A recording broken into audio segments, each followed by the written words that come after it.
Footage সংরক্ষণ নিয়ে একাধিক নির্দেশিকা।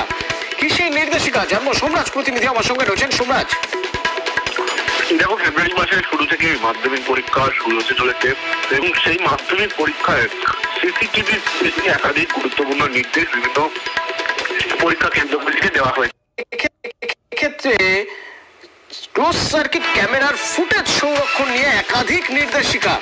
কি সেই নির্দেশিকা? এক্ষেত্রে ক্লোজ সার্কিট ক্যামেরার ফুটেজ সংরক্ষণ নিয়ে একাধিক নির্দেশিকা।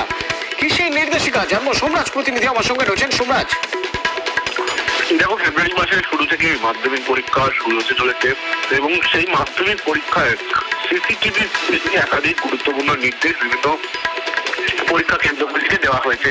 মূলত মধ্যশিক্ষা পর্ষদের তরফে বিভিন্ন পরীক্ষা কেন্দ্রগুলিকে যে নির্দেশ দেওয়া হয়েছে সেখানে বলা হয়েছে পরীক্ষা চলাকালীন যে দিনগুলি সেখানে সকাল 8টা থেকে বিকেল 5টা পর্যন্ত সিসিটিভি রেকর্ডিং করতে হবে এবং সেই ফুটেজ সংরক্ষণ করতে হবে। দ্বিতীয়ত, যদি পরবর্তী ক্ষেত্রে কোনো ফুটেজ না পাওয়া যায় তাহলে দায় বর্তাবে হবে সংশ্লিষ্ট পরীক্ষা কেন্দ্রের প্রধান শিক্ষক প্রধান শিক্ষিকার উপর এবং শাস্তিমূলক পদক্ষেপ নেওয়া হবে।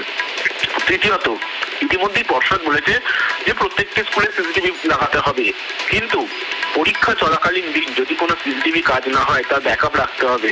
পর্ষদের তরফে মোট 5 দফা নির্দেশ এই সিসিটিভি নিয়ে দেওয়া হয়েছে, যাতে পরীক্ষা কেন্দ্রে যদি কোনো রকম অপ্রীতিকর পরিস্থিতি তৈরি হয় বা কোনো অপ্রীতিকর অভিযোগ আসে তাহলে সিসিটিভির মাধ্যমে তা শনাক্ত করা সম্ভব।